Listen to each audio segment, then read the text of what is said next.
नमस्ते, मैं गीता खरब। आज हम एक नए टॉपिक पे बात करेंगे जो है चांदी का अलौकिक ताबीज़। ये परमहंस योगानंद जी को कहाँ से मिला, कैसे मिला, इसके बारे में हम योगानंद जी की अपनी बुक योगी कथामृत में बताया गया है। आइए जानते हैं। योगानंद जी लिखते हैं, माँ के गुजर जाने के 14 महीने बाद मुझे यह पता चला कि माँ मेरे लिए एक महत्वपूर्ण संदेश छोड़ गई है। उनके अंतिम समय में मेरा भाई उनके पास था।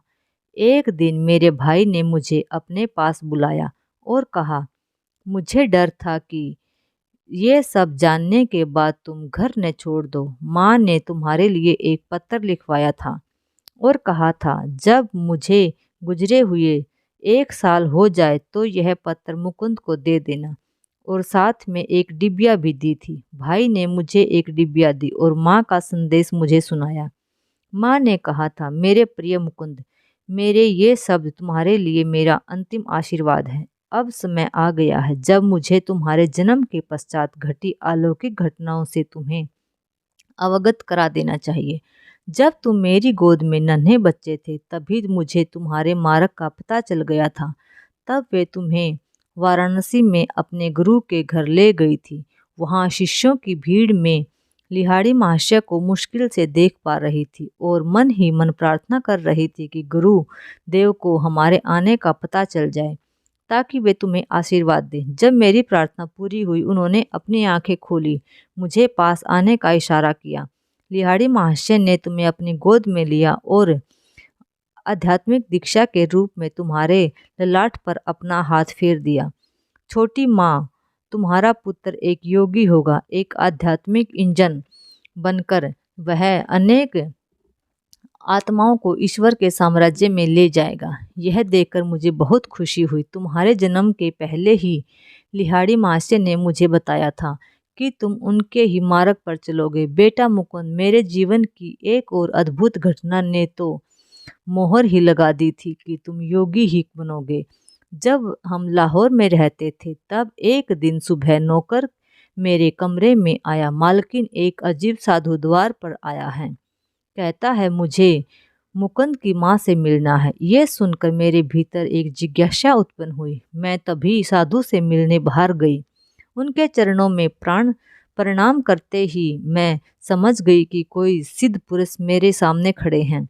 उन्होंने कहा, माता, महान गुरुजन तुम्हें बता देना चाहते हैं कि इस पृथ्वी पर तुम्हारा वास अब अधिक समय तक नहीं रहा। तुम्हारी अगली बीमारी तुम्हारे लिए अंतिम सिद्ध होगी। थोड़ी देर वे मौन रहे। उस दौरान मुझे कोई भय नहीं बल्कि महान शांति अनुभव हुई। फिर वह कहने लगे, तुम्हें अपने पास अमानत के रूप में रखने के लिए एक चांदी का ताबीज दिया जाएगा। वह आज मैं तुम्हें नहीं दूंगा। मेरे बात की सत्य साबित करने के लिए कल जब तुम ध्यान कर रही होगी तब वह तुम्हारे हाथों में मूर्त रूप धारण कर लेगा।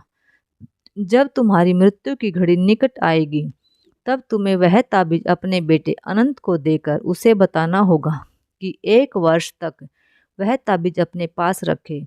उसके बाद तुम्हारे पुत्र मुकुंद को दे दे। महापुरुषों से प्राप्त ताबीज के मर्म को मुकुंद समझ लेगा। उसे वह ताबीज तब मिलना चाहिए जब वह सांसारिक इच्छाओं को त्याग कर ईश्वर की खोज के लिए प्रस्तुत हो रहा हो।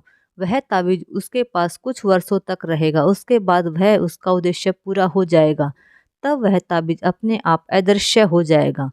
किसी भी गुप्त स्थान पर रखा हो तभी भी वह जहाँ से आया था वहीं चला जाएगा। मैंने उस साधु को भिक्षा अर्पण कर नमन किया। अगले दिन शाम को जब मैं हाथ जोड़कर ध्यान में बैठी थी तब एक ताबीज मेरी हथेलियों के बीच में प्रकट हो गया जैसे साधु ने कहा था। उसके शीतल स्पर्श, चिकने स्पर्श से मुझे उसके प्रकट होने का ज्ञान हो गया। मैंने 2 वर्षों से अधिक समय तक उसे संभाल कर रखा और अब इसे अनंत के पास छोड़कर जा रही हूँ। मेरे लिए दुखी मत होना क्योंकि मुझे गुरुदेव ईश्वर की गोद में पहुंचा देंगे। अच्छा मेरे बच्चे, अब मैं चलती हूँ। जगन माता तेरी रक्षा करेगी। ताबीज मेरे हाथ में आते ही उज्जवल प्रकाश मुझ पर छा गया। अनेक सुप्त स्मृतियाँ जागृत हो उठी। ताबीज गोल दिखने में कुछ विचित्र सा था और प्राचीन लगता था। उस पर संस्कृत के अक्षर खुदे हुए थे।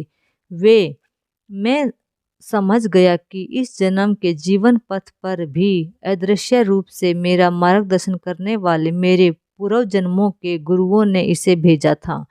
इसका एक और अधिक गहन अभिप्राय भी था, लेकिन इसका रहस्य बताना ठीक नहीं होगा। धन्यवाद। अगर अच्छा लगा तो प्लीज़ सब्सक्राइब कीजिए, शेयर कीजिए, लाइक कीजिए। Thank you.